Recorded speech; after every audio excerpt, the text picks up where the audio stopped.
Hello टेलियर्स, कैसे आप सब लोग दोस्तों। इस वीडियो में मैं आपको effect of heat on vegetables बताऊंगा कि वेजिटेबल्स पे हीट का क्या क्या इफेक्ट होता है। उससे पहले कुछ बेसिक जानते हो दोस्तों। बेसिक में क्या रहता है, कुकिंग एप्लीकेशन रहता है हीट का, जिससे फूड को ना बहुत ही ज़्यादा से आसानी से खाने योग्य बनाया जा सके, डाइजेस्टेबल बनाया जा सके और मोर पैलेटेबल बनाया जा सके। इसके वजह से हर एक फूड को या फिर वेजिटेबल्स को कुक करना ज़रूरी है। हर एक फूड वेजिटेबल्स को हम कच्चा नहीं खा सकते। कुकिंग के वजह से ना फूड का अपीयरेंस चेंज होता है और उसके वजह से ना फूड को ऑर्डर मतलब कुक भी किया जा सकता है बहुत ही अच्छे से। अब हीट क्या करता है ना, जो वेजिटेबल्स के अंदर जो सेलुलोज और स्टार्च प्रेजेंट्स रहते हैं ना, उनको ब्रेक डाउन करता है, ब्लेंड्स करता है और उनके फ्लेवर को बाहर निकालता है। ये सबसे बड़ी बात है।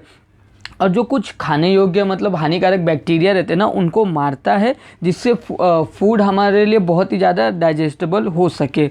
अब वेजिटेबल्स में क्या क्या पाया जाता है ये देखिए। वेजिटेबल्स किस किस चीज़ों से कंपोज रहता है, जिसमें प्रोटीन हो गया, फैट्स हो गया, कार्बोहाइड्रेट्स हो गया, कुछ अमाउंट में मिनरल्स, विटामिन्स, पिगमेंट हो गए, कलरिंग एजेंट्स और फ्लेवर एलिमेंट्स अपना वेजिटेबल्स में पाया जाता है।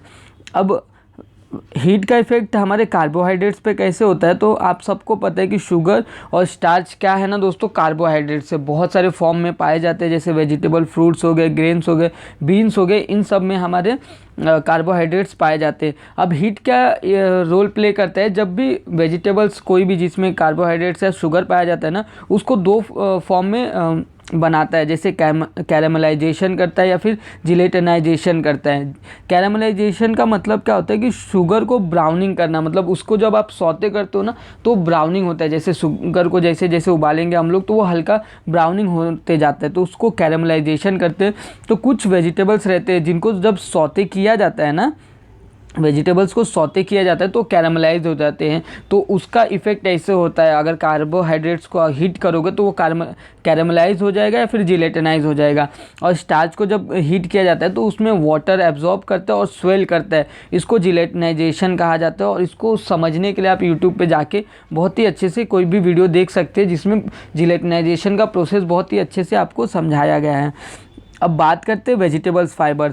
तो वेजिटेबल फाइबर आप सबको पता होना चाहिए कि क्या होता है। तो मैं आपको बता दूं दोस्तों, वेजिटेबल फाइबर ही होता है जो हमारे प्लांट को स्ट्रक्चर देता है। जो एक फॉर्मनेस स्ट्रक्चर होता है ना प्लांट को, वो फाइबर के वजह से आता है। बहुत सारे वेजिटेबल्स में वो पाया जाते हैं। ये डाइजेस्टिंग नहीं होते, they can not be digesting, ये डाइजेस्टेड नहीं होते। इनको सॉफ्ट किया जाता है, नरम किया जाता है हीट की मदद से, और उसको ब्रेक डाउन किया जाता है, तब ये जाके डाइजेस्ट होते हैं। अब इसको समझने के लिए आप पालक की डंठी ले सकते हो। पालक की डंठी कैसे, वो डाइजेस्टेबल नहीं है, ऐसे कच्चा खा सकते हो लेकिन वो ज़्यादा डाइजेस्ट नहीं होता। जैसे उस पर हीट अप्लाई कर दिया जाता है ना तो एकदम सॉफ्ट और नरम हो जाते हैं, जिसको हम खा सकते हैं। जैसे आप वेजिटेबल्स ले लो, कोई भी सौते किया वेजिटेबल्स रहते हैं जिनको जब थोड़ा लाइटली सौते कर दिया जाता है तो उनके फाइबर्स ब्रेक डाउन हो जाते हैं और वो सॉफ्ट हो जाते हैं। तो इससे आपको वेजिटेबल फाइबर्स समझ में आया होगा दोस्तों। और ये सब रखा है कि आप पढ़ सकें।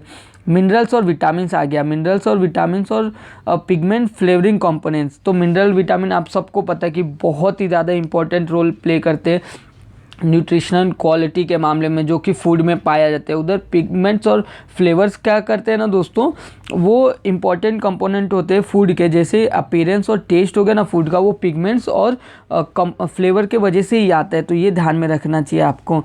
Test are concern pigments and जो फ्लेवर्स हो गए ना मे ऑल्सो डिटरमाइन।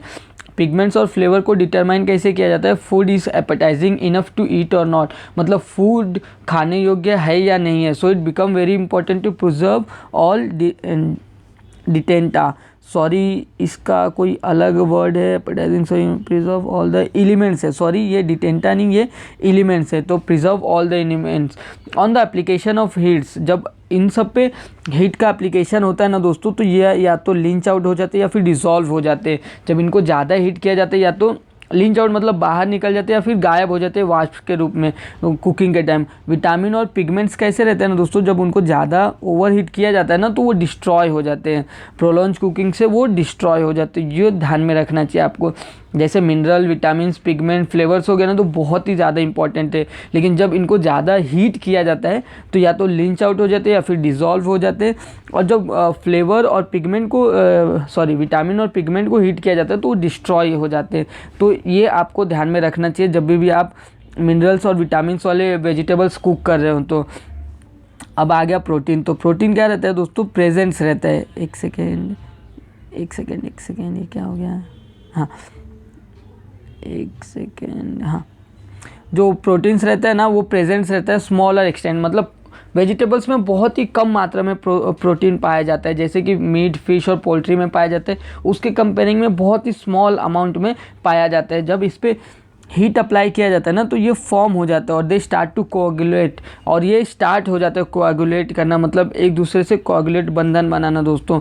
जब इसको इंक्रीज़ किया जाता है इन द टेम्परेचर, जब टेम्परेचर को इंक्रीज़ किया जाता है तो जो प्रोटीन है ना वो फिनर बनता है, फर्मर होता है। फर्मर मतलब मजबूत होता है और सिंकिंग स्टार्ट कर जाता है दोस्तों। On being expose very high heat, बहुत ही ज़्यादा हाइट पे एक्सपोज करने पे ना प्रोटीन एकदम टफ और ड्राई हो जाता है। तो ये ध्यान में रखने वाली बात है। अब प्रोटीन किस में पाया जाता है, जैसे आप चिकन का कोई बोनलेस पीस ले रहे हो ना और उसको जब हीट अप्लाई कर रहे हो तो देखो कैसे वो मजबूत होते जाते हैं, तो वही उसमें प्रोटीन ज़्यादा रहते हैं, इसके वजह से वो मजबूत होता है। तो इसलिए चिकन को बॉईल करके खाने में लोग इसलिए प्रेफर करते हैं कि उसका प्रोटीन जो रहता है ना वो एज इट इज़ उसमें पाया जाता है। तो ये आपको ध्यान में रखना चाहिए। अब इसमें कुछ आ गया जैसे कि लेमन जूस हो गया। लेमन जूस में एसिड पाया जाता है, यहाँ से आप देख सकते हैं लेमन जूस में एसिड, और विनेगर में भी एसिड पाया जाता है। टोमेटो प्रोडक्ट्स, जो टोमेटो प्रोडक्ट्स रहते हैं ना उनको हेल्प किया जाता है कोएगुलेट करने के लिए, जो स्पीडिंग रहता है ना कोएगुलेशन को, उनके हेल्प से स्पीडिंग किया जाता है, डिसॉल्विंग फ्यू कनेक्टिव टिश्यू, और कुछ कनेक्टिव टिश्यू को डिसॉल्व किया जाता है।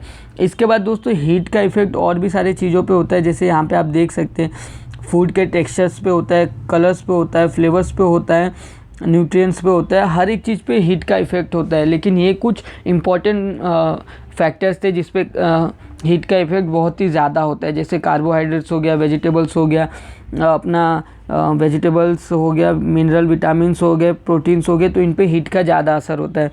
तो उम्मीद करूँगा कि आपको ये अच्छे से समझ में आया होगा दोस्तों। अगर आपको ये नहीं समझ में आया हो तो मुझे आप कमेंट कर सकते हो, मैं आपको और ही अच्छे से एक्सप्लेन कर दूंगा। तो उम्मीद करूंगा ये वीडियो आपको अच्छा लगा दोस्तों। अगर आपको ये वीडियो अच्छा लगा तो लाइक सब्सक्राइब ज़रूर करें, ताकि मैं आपके लिए ऐसे ही बहुत सारी वीडियो लेके आता रहूं दोस्तों। Bye bye.